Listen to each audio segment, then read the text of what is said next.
Good morning class, this is your English teacher Sir John, and today in this video class I am going to discuss with you all about the notes we have got 2 days ago of the poem number 4, A Thing of Beauty.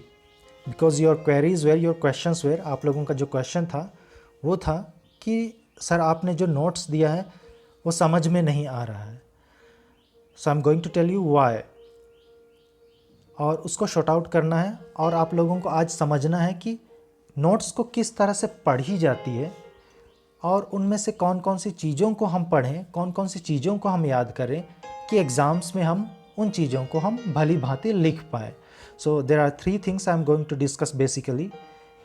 Number 1 is, 3 चीज़ों में से पहला जो है जिसको कि हम लोग डिस्कस करेंगे वो है what are most important things you must remember and understand. कि नोट्स में वो कौन सी चीज़ें इम्पोर्टेंट होती हैं, महत्वपूर्ण होती हैं, जिसको कि हमें याद करना है, समझना है और याद करना है.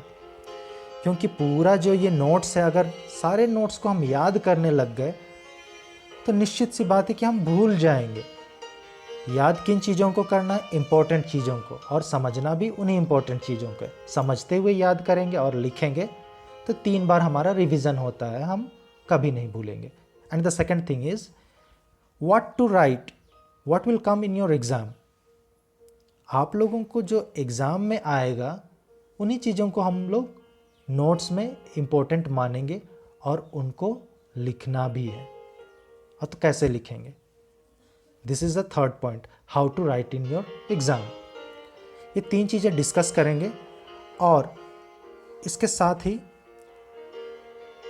किस तरह के क्वेश्चंस आते हैं वो भी समझना ज़रूरी है. तभी जाकर आप नोट्स का एक वैल्यू समझ पाएंगे, नोट्स में चीज़ों को पिक कर पाएंगे.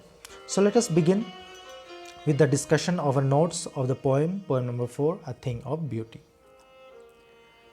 So here I begin with question answer, कि आप लोगों को क्वेश्चन आंसर किस तरह से आते हैं. सपोज़ हम यहाँ से लाइंस लेते हैं, क्योंकि पोएम्स में आप पढ़ेंगे तो ये लाइंस ही आप लोगों को आते हैं. So I shall take 3 lines from this poem, a thing of beauty. ये लाइंस को मैं लेता हूँ, जो कि है Therefore on every morrow are we wreathing a flowery band to bind us to the earth, spite of despondence of the inhuman dearth. कुछ समझ में आया? नहीं, मुझे भी समझ में नहीं आया था जब मैं आपकी उम्र का था, आपकी तरह इंटर में था. अब इसको समझना कैसे है जब ये एग्ज़ाम्स में आ चुका. अभी ये लाइंस आपको दे दिए जाएंगे और आपको इनसे जुड़े हुए कुछ सवाल, क्वेश्चंस होंगे. जैसे इन लाइंस में से ये क्वेश्चन होगा, what is a flowery band which binds us to the earth. सबसे पहले तो आपको मीनिंग समझना जरूरी है कि ये बैंड क्या है. फ्लावरी मतलब तो फ्लावर जैसा कुछ है. बैंड क्या है? बाइंड अस क्या है? अर्थ मतलब तो समझ रहे हैं कि दुनिया. फ्लावरी बैंड, फूलों की एक तरह से माला, या फिर आप कह सकते हैं क्यारी. बाइंड अस, बाइंड मतलब बांधना. किस चीज़ से बांध के रखना? दुनिया से. तो दुनिया से हमें ऐसी कौन सी चीज़ है जो कि बांध कर रखता है? दुनियावी लगाव जिसको आप बोल सकते हैं. So this will come as a question, what is a flowery band which binds us to the earth. अगर नोट्स पढ़े होंगे तो आप लोगों को नोट्स में देखिएगा एग्जैक्ट आप लोगों को जो वर्ड्स हैं यूज़ किए गए हैं यहाँ पर. देख लेते हैं थोड़ा सा नोट्स में. The poet says that every day it is the beauty which fills us with the spirit to live. यहाँ तक छोड़ दीजिए.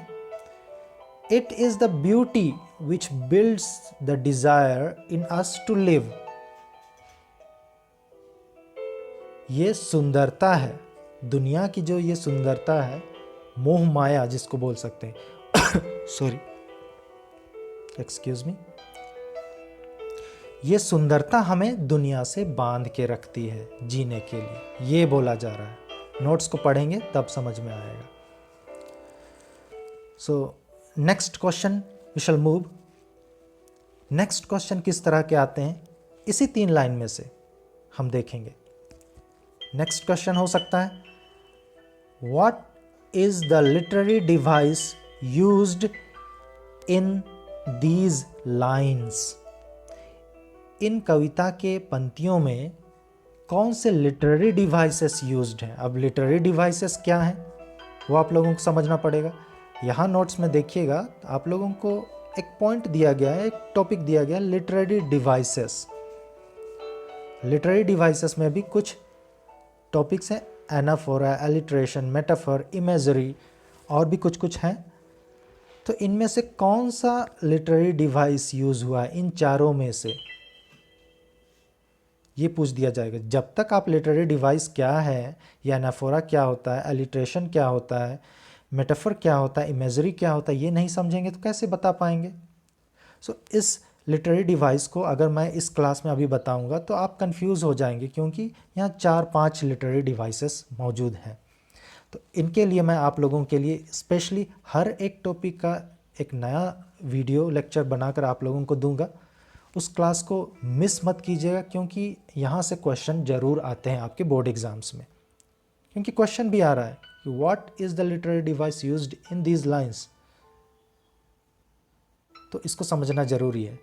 और इसके क्लास के नोटिफिकेशन के लिए आप लोगों को चैनल सब्सक्राइब करना ज़रूर पड़ेगा, तभी जाकर के आप लोगों को नोटिफिकेशन आएगा। इस क्लास का नोटिफिकेशन आएगा, आप लोग इस टॉपिक को समझेंगे, तब जाकर के आप लोगों को मार्क्स में भी आप लोगों का देखने को मिलेगा कि आप किस तरह से आप मार्क्स आप लोग ला पाते हैं। डिपेंड करता है कि आप क्लासेस करते हैं। सब्सक्राइब कर लीजिए चैनल, बेल नोटिफिकेशन को प्रेस कर दीजिए, ताकि क्लासेस आपका मिस ना हो और आपका मार्क्स भी मिस ना हो। तो चलिए हम लोग आगे बढ़ते हैं कि व्हाट आर लिटरेरी डिवाइस, जिसमें कि हम लोग देख लेते हैं इस लाइन में कौन सा लिटरेरी डिवाइस यूज हुआ है।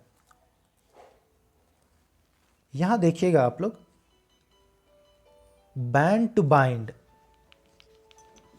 ग्रुप ऑफ वर्ड्स है।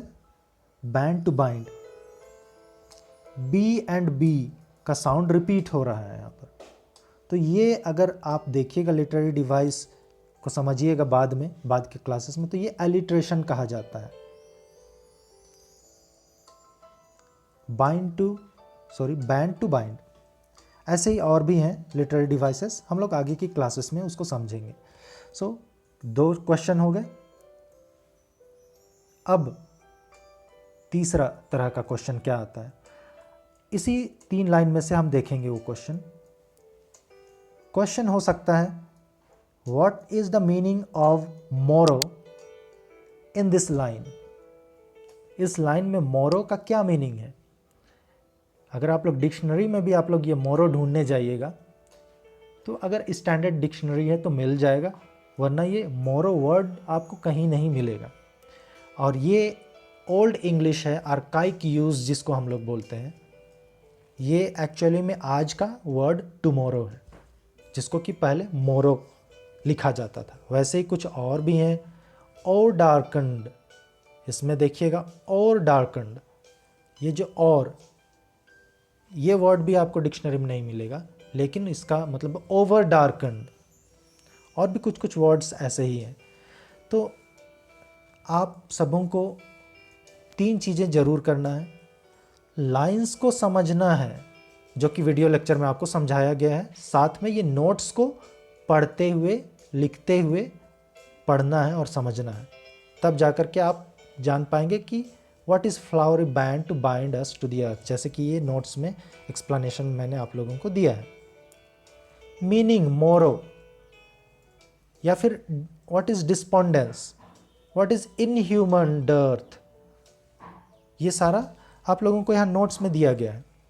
What is reading, what is flowery band, इसका मीनिंग क्या है, ये हो गया, वर्ड मीनिंग भी हो गया, कंसेप्चुअल मीनिंग भी हो गया। Literary device, what literary device is used here. इस तरह 3 चीज़ को आपको ज़रूर समझना है। शायद आप लोगों को समझ में आ गया होगा, नहीं समझ में आया तो वीडियो को एक बार थोड़ा सा बैक करके देख लीजिए। So what all things you have to do with notes is कुछ समझना है, कुछ बातों को याद करना है, कुछ बातों को लिखना है। सारे चीज़ों को नहीं समझना है और सारे चीज़ों को याद नहीं करना है। आप लोगों के लिए नोट्स में नीचे यहाँ पर लिटरेरी डिवाइस भी दिया गया है। नीचे जाइएगा और उस पोएम से रिलेटेड, उस लाइन से रिलेटेड वर्ड मीनिंग्स भी दिए हुए हैं, जो कि एग्ज़ाम्स में इंपॉर्टेंट आते हैं, चुनकर आप लोगों के लिए दिया गया है। कुछ वर्ड मीनिंग्स आप लोग नीचे देखिएगा, न्यू वर्ड्स में यहाँ पर जितने भी वर्ड्स हैं, इन वर्ड्स को आप लोग याद कर लेंगे, क्योंकि एग्ज़ाम्स में ये आते हैं, ये छूटना नहीं चाहिए। Sprouting, shady boon, rills, covert, grandeur, dooms, immortal, heavens brink, ये सारी चीज़ें। नीचे आप देखिए, list the things of beauty mention in the poem. ये आप लोगों का क्वेश्चन में आता है, बहुत बार आया है, आ चुका है। What are the list of things that mentions beauty in the poem. तो ये है the sun, the moon, shady trees, beautiful daffodils. इसमें से कुछ पॉइंट्स आप लोग याद कर लीजिएगा। ज़्यादा से ज़्यादा मिनिमम 3 याद कीजिए, ज़्यादा से ज़्यादा 5 याद कीजिए। और एक क्वेश्चन जो हमेशा आता है वो है list of the things that cause suffering and pain. Suffering means आपको तकलीफ़ और दर्द, कौन सा चीज़ यहाँ पर पोएम में लिस्ट किया गया है। सो दो suffering and painful things are desire to offend others, hopelessness, निराशावादी, lack of noble man, bad health, unhappiness, gloom, darkness. ये सारी चीज़ें हैं आंसर के रूप में। तो ये इंपॉर्टेंट चीज़ें ही यहाँ पर दी गई हैं, तो उन सब चीज़ों को आपको नोट्स में देख लेना है। नोट्स लिखने के बाद वीडियो को देखते हुए इन सबों को समझ लेना है। So you will be prepared for your exam. So what you have to do is you will have to remember word meanings and understand according to its use in the line, according to its context, इसके संदर्भ में। Next thing, we have to understand the literary devices used in the poem, such as alliteration, simile, metaphor. These are some of the common terms used always. और आप लोगों को literary terms devices समझने का फ़ायदा ये है, you understood it once and it is once and for all. एक बार आप समझ गए तो आगे जितने भी पोएम्स आएंगे उनमें सभी पोएम्स में इन्हीं लिटरेरी डिवाइस का जिक्र है। So you understand it once and it is once and for all. So इसीलिए मैं लिटरेरी डिवाइस की अलग अलग टॉपिक की लेक्चर वीडियो आप लोगों को दूंगा। तो नोटिफिकेशन के लिए सब्सक्राइब और बेल आइकन ज़रूर प्रेस कर लें, ताकि आप लोगों का मार्क्स ना छूटे। और मैं चाहता हूं कि आप लोगों का यहाँ हिंदी मीडियम से होते हुए आप लोगों का मार्क्स इंग्लिश में अच्छा आए। So we meet in the next class. Thank you.